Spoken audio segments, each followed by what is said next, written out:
Selama puluhan tahun, negara-negara Teluk merasa aman di bawah payung pelindung Amerika Serikat.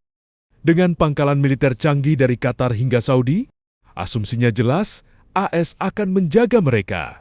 Namun, realita di lapangan mulai berbicara lain. Saat ini, sebuah pergeseran besar sedang terjadi. Negara-negara Arab mulai bertanya-tanya, apakah pangkalan militer Amerika Serikat benar-benar melindungi mereka, atau justru menjadikan mereka sasaran empuk? Pakar senior Hussein Aibish menyebut ini sebagai titik balik yang krusial. Masalah ini sebenarnya sudah berakar sejak era Barack Obama, saat garis merah di Suriah diabaikan.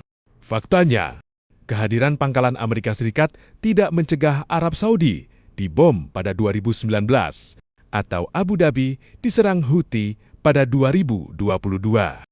Bahkan Qatar tetap terancam saat negosiasi penting berlangsung. Keenam negara GCC telah diserang oleh kaki tangan Iran dan Israel tanpa ada konsekuensi nyata bagi pelakunya. Para pemimpin di Riyadh dan Abu Dhabi mulai menyadari, ikut serta dalam strategi penekanan AS terhadap Iran justru membuat mereka terekspos. Iran sengaja menargetkan wilayah ini untuk menekan ekonomi dunia, karena minyak dan LNG adalah komoditas global. Gangguan di sini akan menyakiti Cina, Jepang, hingga India. Dalam skenario ini, negara-negara Arab merasa mereka hanya dijadikan tameng dalam bidak catur antara Teheran dan Washington. Keraguan ini juga datang dari Eropa.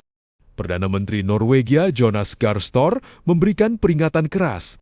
Ia menyebut perang ini terus meluas karena rencana militer Amerika Serikat dan Israel yang tidak jelas. Norwegia bahkan secara terbuka melabeli Israel sebagai bangsa agresor dan menyatakan serangan mereka melanggar hukum internasional. Norwegia menegaskan, tidak boleh ada senjata nuklir di wilayah mereka, dan konflik ini harus segera dihentikan sebelum merusak stabilitas regional secara permanen. Di sisi lain, Menlu Iran Abbas Araghchi terus menjalin komunikasi, salah satunya dengan Prancis. Araghchi menegaskan, penyebab utama ketidakamanan di Selat Hormuz adalah tindakan AS dan Israel. Iran mengklaim serangannya hanya menargetkan basis militer agresor, bukan negara tetangga. Namun, ia memberi pesan jelas. Kedaulatan Iran tidak bisa diganggu-gugat, dan perdamaian di Lebanon bergantung pada berhentinya serangan Israel. Di tengah keraguan para sekutu, suara dari Washington justru semakin menekan.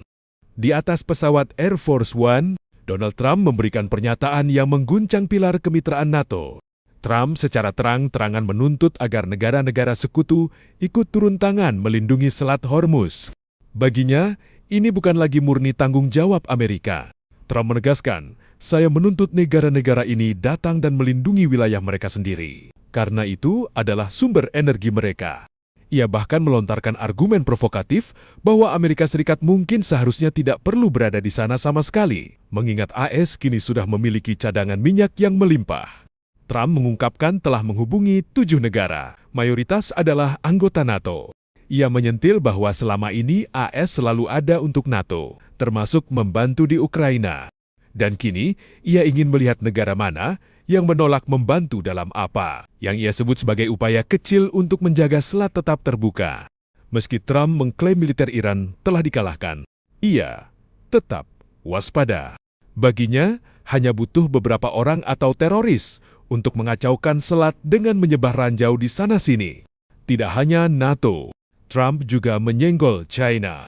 Ia mencatat bahwa 90% pasokan minyak China melewati selat tersebut.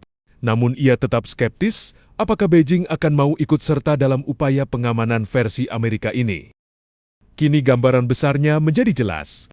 Di satu sisi, negara-negara Arab mulai merasa tidak terlindungi meski telah menampung pangkalan militer AS. Di sisi lain, negara-negara di Eropa mulai mengambil jarak dari strategi militer Washington yang dianggap tidak jelas dan melanggar hukum internasional. Dan di tengah semua itu, tuntutan Trump agar para sekutu membayar perlindungan mereka sendiri semakin menegaskan. Era cek kosong keamanan dari Amerika telah berakhir. Apakah kita sedang melihat runtuhnya sistem keamanan global yang telah bertahan selama 80 tahun?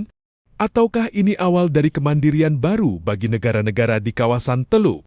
Satu yang pasti, Selat Hormuz bukan lagi sekadar jalur perdagangan, melainkan titik pusat dari retaknya aliansi Barat. Bagaimana menurut Anda?